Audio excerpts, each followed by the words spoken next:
Both have done the most shows, and they generally just do a great job here in Oklahoma for the regional events. Stepping up to the big time, though, here in Shine. Red trunks, Crunkleton. Black and white trunks, Prater.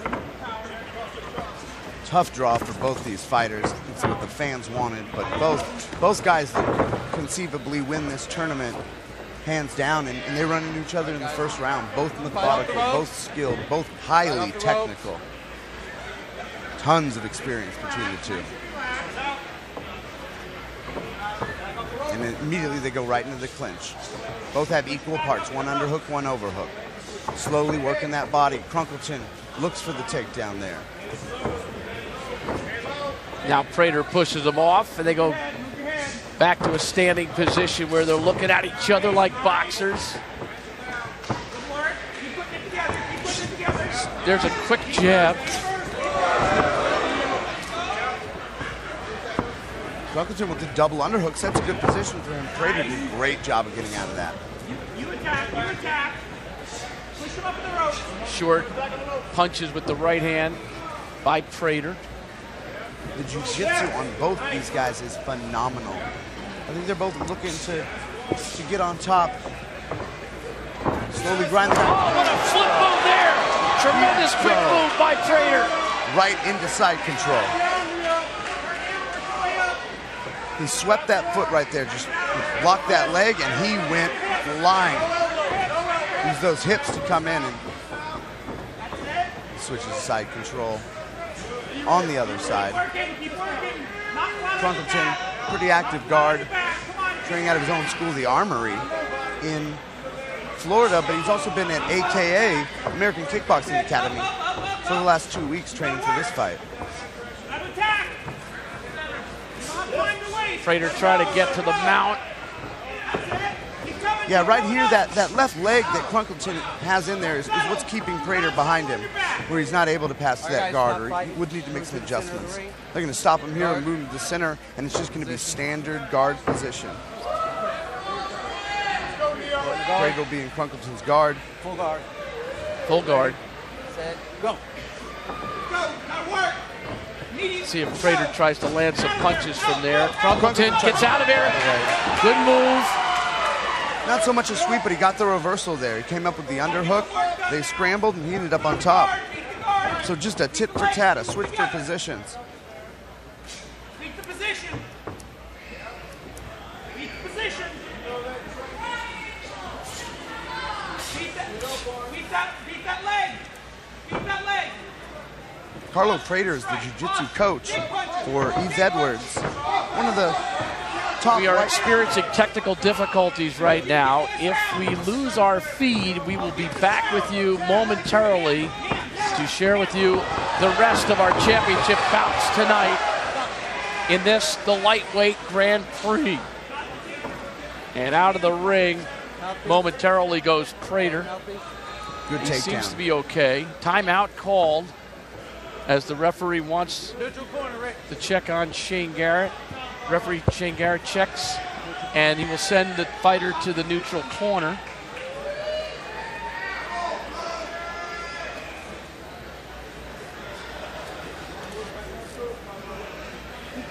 Prater being afforded the time after going through the ropes. One takedown apiece. Both have been on top, both have been on bottom. Pretty evenly matched so far. Are you ready? Fight!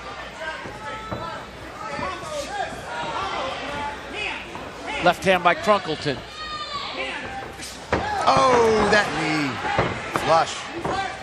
Crunkleton grabbed him quickly, though, off the hit, and now Crunkleton, oh, good move by him again. Prater tried to grab him, Crunkleton got out quickly. Both these guys using their wrestling to get the takedown and their wrestling to get out of the position when they get taken down, and Crunkleton got up quickly. Some swelling and some redness on the nose of Crunkleton. That knee that landed, what Prater's doing is he's switching knees as we see another takedown. He's jumping up with the left knee up and then switching to the right, and it landed flush on Crunkleton. Switch position, he underhooks that leg and he sits up into him. Crunkleton tries to re-switch.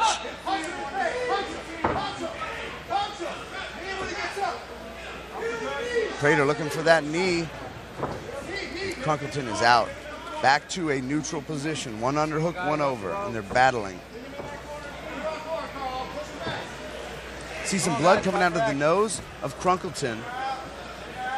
Probably from that knee. It landed pretty solid.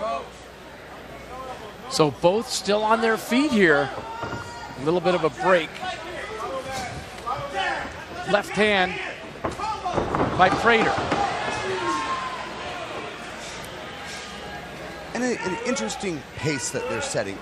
A somewhat difficult pace because they're scrambling so much on the ground there that those spurts, those bursts of energy can be very tiring at times. We are experiencing technical difficulties. Stand by for a brief intermission. Please stay tuned. The fighters were given a little longer break as we cleared things up, so you did not miss any of the action. It's the second round. Rich the Cleat Crunkleton in the red trunks and Carlo Neo Prater in the black and white trunks. One takedown apiece in the first round. Again with that flying knee, just misses. Crunkleton returns back with heavy fire. One right, one left. To the head, to the body. Really mixing it up.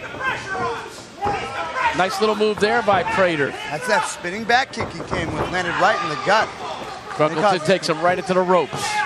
He's going to try to suck those hips back. So he's locking around the waist. He's going to pull it towards him, and Prater whizzers, gets his hips out, and he's going to stand up into that corner. Good job. Good job by Prater to not stay down there. Crunkleton's been a little more aggressive and trying to mix things up. He really has. I mean, this has been a close round, as you said. One takedown apiece, one reversal, both been on top, both been on bottom. Someone needs to step up and take over this round. I think both of those know that. I wouldn't say there's a sense of urgency, but they want to take over. Good jab there by Crunkleton. Prater's got some blood flowing from his right ear. Oh, Crunkleton, that was a good left hand. And right away in on the hip, sucks it up. And he drops him nicely. Crunkleton continues to be the aggressor. Yeah, and he gets his head out there and he passes to side control. Tight positioning first. A position where he can land some damage.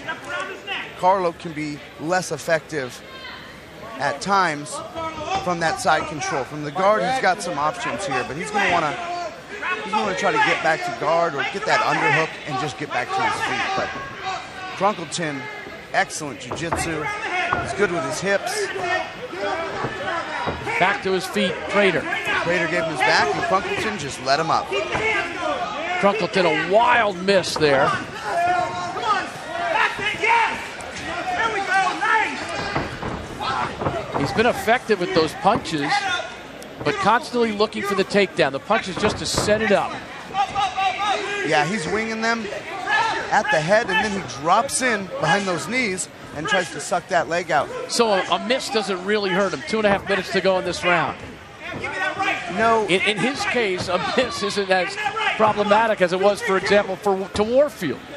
Very true, very true. He's wanting to score points. He's wanting to do enough to take this round, to get the decision, because he had 3 takedowns to Carlo's 1 or 2. So Carlo's realizing the importance of those takedowns too, because they're so evenly matched at times. Second and final round, unless we go to overtime. Drop the legs with knees. What can Prater do over there? What does he need to do? There's a knee. Pressure. Prater wants to stop those takedowns or get one of his own. He had that big slam in the first round. A big bloody nose now from Crunkleton. And Crunkleton with a combination. Answers right back. Head up.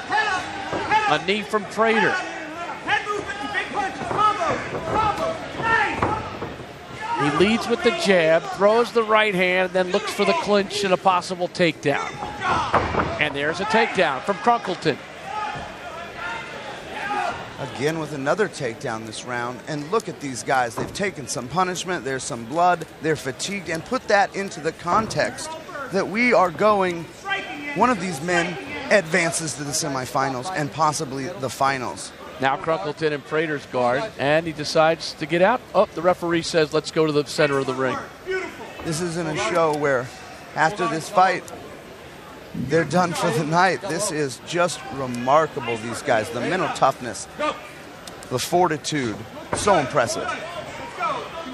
Final 30 seconds of this second round and this bout. Right there, Crunkleton's trying to pass. He locks and he kind of tried to cartwheel past the legs. Prater, such a good jiu-jitsu practitioner. He kind of gets it back and he ends up there in half guard. Back to their feet. Again, letting him up. And that's it for the round. Someone who moves in his spot due to his injury.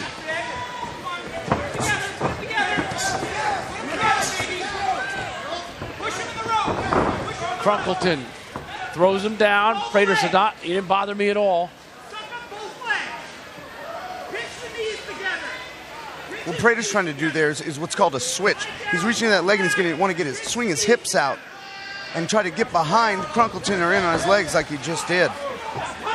Allows him to get back to the feet. That was a good thing for him. You don't want to be stuck on the bottom in these short 3-minute rounds.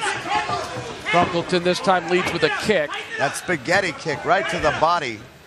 And again, he follows behind the strikes and on the legs, going for that takedown. Prater defends well so far.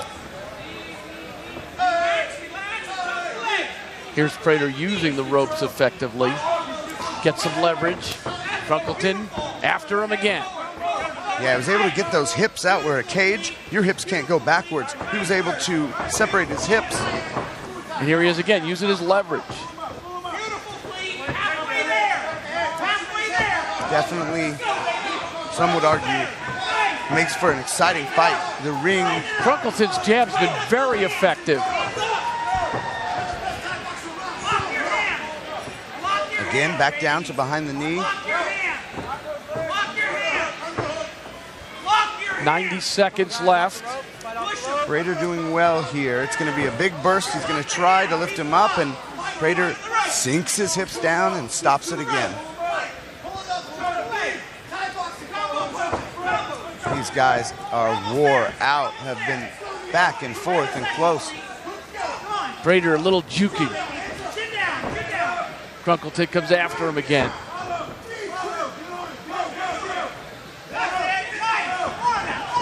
Crunkleton missed with the punches. Got him up against the ropes again. Less than 1 minute remains in this Shine overtime period.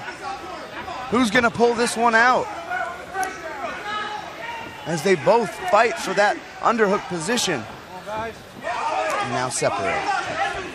Let's see if Crunkleton leads with the jab again, follows up with the right hand. No, this time Prater with a good right hand.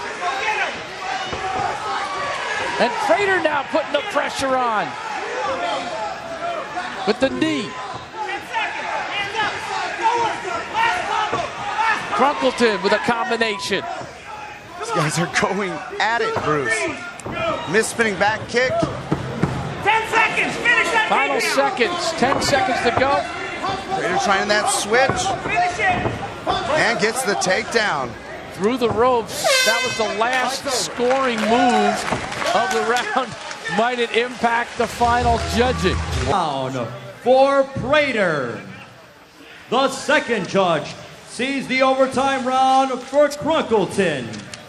And the third and final judge sees the overtime round. And moving on to the semifinals of the Shine Fights Lightweight Grand Prix, Rich Fleet Crunkleton. Boy, that was a tough one to call.